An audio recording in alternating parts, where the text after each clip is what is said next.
Hello friends, स्वागत है आपका अपने यूट्यूब चैनल वंदना क्लासेस में। तो आज है दिनांक 21 अप्रैल और 21 अप्रैल से संबंधित जितने भी करंट अफेयर क्वेश्चन बने हैं उन सभी क्वेश्चंस को आज हम अपनी इस वीडियो में क्लियर कर लेंगे। वीडियो बहुत ही महत्वपूर्ण और शानदार होने वाली है। तो आइए अपनी वीडियो को स्टार्ट करते हैं। क्वेश्चन नंबर फर्स्ट है, किस स्पेस एजेंसी के द्वारा 22 अप्रैल को सिंगापुर के टेलियोस सेकंड उपग्रह को अभी लॉन्च किया जाएगा। तो देखिए, ये जो कि स्पेस एजेंसी है इसरो के द्वारा अभी से लॉन्च किया जाएगा। फरवरी में इसे लाया गया था और इसरो के PSLV के द्वारा इसे अभी लॉन्च किया जाएगा और यह PSLV का 55वां मिशन होगा। सतीश धवन केंद्र से, जो कि सतीश धवन केंद्र का पोलार सैटेलाइट वाहन है, उससे इसको लॉन्च किया जाएगा। 750 kg का यह उपग्रह है और यह अर्थ धरती अवलोकित उपग्रह है, इसको भी लॉन्च किया जाएगा। इसको बनाया गया है ST इंजीनियरिंग के द्वारा, इसे विकसित किया गया है और यह सिंगापुर के जो टेलियोस उपग्रह है उसको लॉन्च किया है इसरो ने। तो इसी के साथ में ही ऑप्शंस की तरफ अभी देखेंगे नासा। तो नासा के द्वारा अभी एक नासा का उपग्रह है जो कि लूसी मिशन है, उपग्रह नहीं लूसिन मिशन है और यह 12 साल के सफ़र पर है, जिसके दौरान इसमें 9 जुपिटर ट्रोजन, उसके साथ में ही 2 जो कि मैन बेल्ट जो कि एस्ट्रॉयड है उसका यह जो कि अवलोकन करेगा लूसी मिशन। CNSA जो कि चाइना की कंपनी है और इसके द्वारा फेंगुइन जो कि उपग्रह उसको लॉन्च किया गया है और यह उपग्रह पृथ्वी जो कि मौसम संबंधी जितनी भी स्थितियां वगैरह होती हैं, मौसम संबंधी जो कि मौसम से संबंधित खराब स्थितियां पैदा होती हैं, तो उसके द्वारा इसको मिशन को लॉन्च किया गया है फेंगुइन को। इसके तहत जो कि स्लाइड वगैरह होती है, लैंडस्लाइड होती हैं, बाढ़ वगैरह की स्थिति होती है, तो उसके बारे में इस जो कि लॉन्च के द्वारा इसको बताया जाएगा। कारी तो दक्षिण कोरिया की जो कि स्पेस एजेंसी है वो है कारी। नेक्स्ट क्वेश्चन है, हाल ही में सिटी यूनियन बैंक ने ग्राहकों को नई सुविधा प्रदान करते हुए कौन सा बैंकिंग ऐप लॉन्च किया है। तो देखिए, अभी सिटी यूनियन बैंक ने लॉन्च किया है, तो ये है बायोमेट्रिक प्रमाणीकरण या फिर मोबाइल ऐप को इसने लॉन्च किया है और यह भारत का पहला ऐप है जो कि सिटी यूनियन बैंक ने ग्राहकों को नई सुविधा प्रदान करने के लिए, मीन्स ग्राहकों को आवास से संबंधित कोई भी सुविधा प्रदान करने के लिए या फिर जो कि बैंक के मोबाइल वगैरह होते हैं तो उनमें लॉगिंग वगैरह करने के लिए इस जो कि ये ऐप है उसको लॉन्च किया है। ऑप्शंस की तरफ अभी देखते हैं तो AIS इनकम जो कि इनकम डिपार्टमेंट है, इनकम टैक्स डिपार्टमेंट है, उसके द्वारा इसको आयकर प्रदाताओं के लिए इसको लॉन्च किया है, जो कि टैक्स भरने वाले हैं उनके लिए इसको लॉन्च किया है। साथी पोर्टल तो भारत के केंद्रीय कृषि मंत्री हैं नरेंद्र सिंह तोमर और इनके द्वारा जो कि उन्नत बीज और समृद्ध किसान योजना है उसके तहत जो कि बीज वगैरह होता है तो उसकी गुणवत्ता और उसकी क्वालिटी वगैरह के लिए ऑनलाइन प्लेटफॉर्म पर इस ऐप को लॉन्च किया गया है, साथ ही पोर्टल को। रिट्स और इन्विटिस तो ये नेशनल स्टॉक एक्सचेंज के द्वारा जारी किया गया ऐप है, रिट्स और इन्विट्स।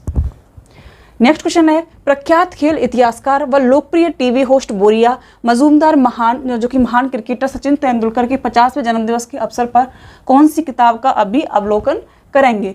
तो देखिए, सचिन तेंदुलकर का अभी बर्थडे है 24 अप्रैल को, तो इनके लिए इन्होंने एक जो कि बुक है उसको लॉन्च किया है, सचिन @50 सेलिब्रेटिंग ए मैस्ट्रो। तो इसको अभी इन्होंने लॉन्च किया है। इसमें क्या बताया गया है कि 1989 के दौरान सचिन को जो पाकिस्तान में वैश्विक स्तर पर ख्याति प्रदान की गई थी और उन्होंने जो कम उम्र में अपने कैरियर की स्टार्ट की थी, तो इस वगैरह उस चीज़ के बारे में बोरिया मजूमदार ने इस बुक में बताया गया है। और बुक्स की तरफ देखते हैं तो the test of my life, यह युवराज सिंह के द्वारा युवराज सिंह की बायोग्राफी है और इन्होंने यह बायोग्राफी जब उनके कैंसर हुआ था तो उन्होंने इसमें अपनी जो कि अनुभव थे, एक्सपीरियंस वगैरह थे, उसको साझा किया है। नो स्पिन शेन वार्न की जो बायोग्राफी है, ऑस्ट्रेलिया के क्रिकेटर थे और अभी कुछ दिन पहले इनका देहांत हुआ है, इनकी यह बुक है। A century is not enough, तो a century is not enough है सौरभ गांगुली की बुक का नाम है।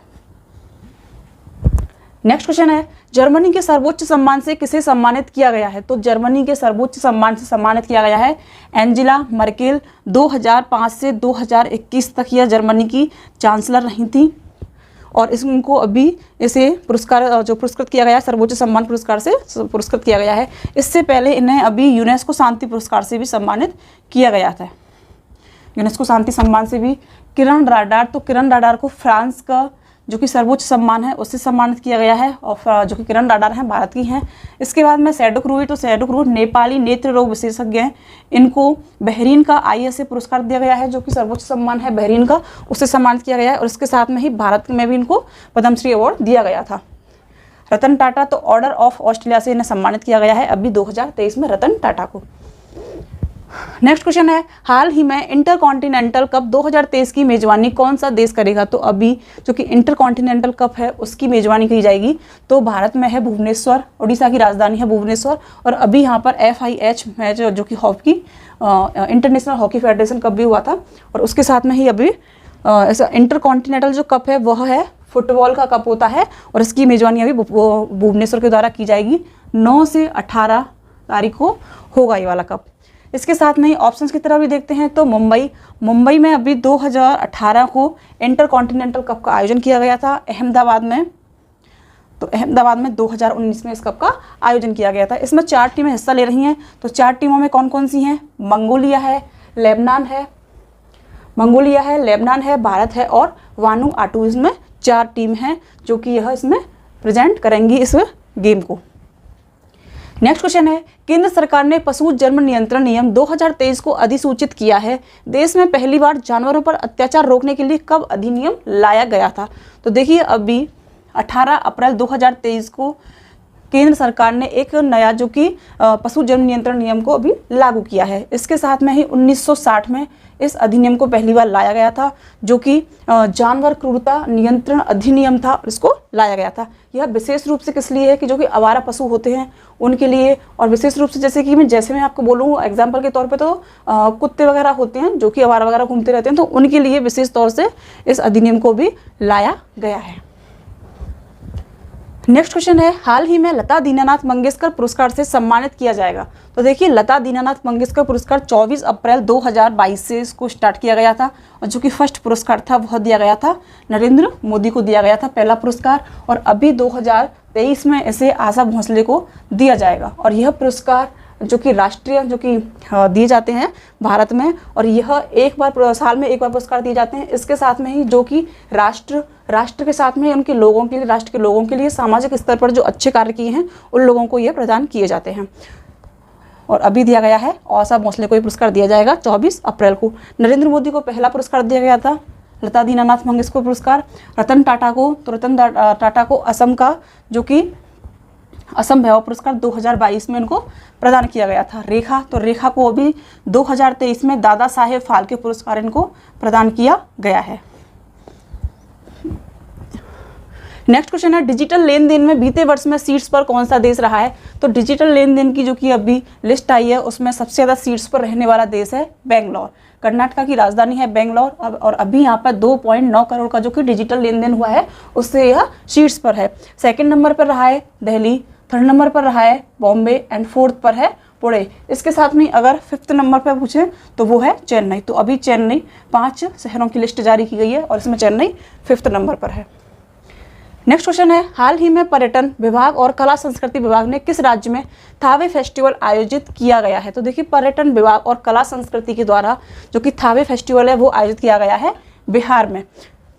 बिहार के गोपालगंज जगह पर यह आयोजित किया गया है, और पर्यटन और संस्कृति को बढ़ावा देने के लिए माँ दुर्गा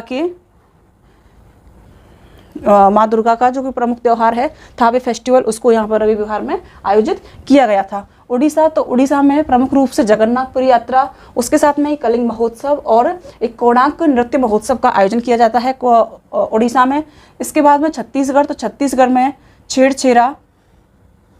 छेड़छेरा महोत्सव कुछ ज़्यादा इम्पोर्टेंट है। उसके साथ में ही हरेली, तो 2 त्यौहार यहाँ पे इम्पोर्टेंट रूप से मनाए जाते हैं। नागालैंड, तो 1 से 10 दिसंबर के बीच में नागालैंड में हॉर्नबिल फेस्टिवल का आयोजन बड़े धूमधाम से किया जाता है। अच्छा क्वेश्चन है, पेपर में आया हुआ क्वेश्चन है। नेक्स्ट क्वेश्चन है, निम्न में से अरुणाचल प्रदेश की स्थापना कब हुई थी? तो देखिए अरुणाचल प्रदेश की स्थापना हुई थी 20 फरवरी 1987 को अरुणाचल प्रदेश की स्थापना हुई थी। इसकी राजधानी है ईटानगर। ऑप्शन है, तो 30 मई 1987 को हुई थी गोवा की स्थापना। 56वां संविधान संशोधन था, उसके तहत जो कि गोवा की स्थापना की गई थी। 1 मई 2000 को छत्तीसगढ़ की स्थापना की गई थी, मध्य प्रदेश से अलग होकर। 15 नवंबर 2000 को, और यहाँ पर झारखंड की स्थापना की गई थी। नेक्स्ट क्वेश्चन है, भारतीय संविधान में मंत्रिमंडल प्रणाली के प्रावधान को किस देश के संविधान से लिया गया है? तो भारतीय संविधान में मंत्रिमंडल प्रणाली को लिया गया है, ये है ब्रिटेन से लिया गया है। ऑप्शंस की तरह भी देखते हैं तो संविधान की जो कि अमेरिका के संविधान से न्यायपालिका की स्वतंत्रता, संविधान की सर्वोच्चता और राष्ट्र निर्वाचित राष्ट्रपति और उसके महाभियोग की प्रक्रिया को अमेरिका से लिया गया है। कनाडा से जो कि अवशिष्ट शक्तियाँ हैं वो केंद्र के पास ही रहेंगी, यह सारी जो चीज़ें हैं शक्तियों के बारे में कनाडा से ली गई हैं। और ऑस्ट्रेलिया से ली गई है समवर्ती सूची, ऑस्ट्रेलिया से ली गई है। 3 सूचियां होती हैं, केंद्र सूची, राज्य सूची और समवर्ती सूची। नेक्स्ट क्वेश्चन है, उद्देश्य प्रस्ताव संविधान सभा द्वारा कब स्वीकार किया गया था? तो देखिए, उद्देश्य प्रस्ताव लाया गया था जवाहरलाल नेहरू के द्वारा, और यह प्रस्ताव पारित जो कि संविधान द्वारा स्वीकार किया गया था। तो ये किया गया था 22 जनवरी 1947 को लागू किया गया था। और इससे पहले अगर पूछा जाए कि 13 दिसंबर 1946 को जो कि उद्देश्य प्रस्ताव है उससे लाया गया था, जो कि संविधान की तीसरी बैठक थी उस टाइम पर 13 दिसंबर को, और इसे उद्देश्य प्रस्ताव को लाया गया था। उद्देश्य प्रस्ताव में था क्या कि जो कि संविधान वगैरह बन रहा था उस टाइम पर उसके महत्वपूर्ण मार्गदर्शन और सटीक जो कि महत्वपूर्ण चीज़ें थी जो कि संविधान निर्माण के लिए, तो ये सारी चीज़ें उद्देश्य प्रस्ताव में थी और इसे जवाहरलाल नेहरू के द्वारा लाया गया था और इसे स्वीकार किया गया था 22 जनवरी 1947 को। 22 जुलाई 1947 को राष्ट्रीय ध्वज को स्वीकार किया गया था, राष्ट्रीय ध्वज को। इसके बाद में 29 अगस्त 1947 को तो यहाँ पर जो कि लास्ट बैठक थी यह संविधान सभा की, और प्रारूप समिति का प्रारूप समिति का गठन इस टाइम पे किया गया था 29 अगस्त 1947 को। तो फ्रेंड्स, इसी के साथ में आज हम अपने प्रश्नों की श्रृंखला को यहीं पर समाप्त करते हैं। वीडियो अच्छी लगी हो, हेल्पफुल लगी हो तो उसको लाइक करें, शेयर करें एंड सब्सक्राइब करें। Thank you.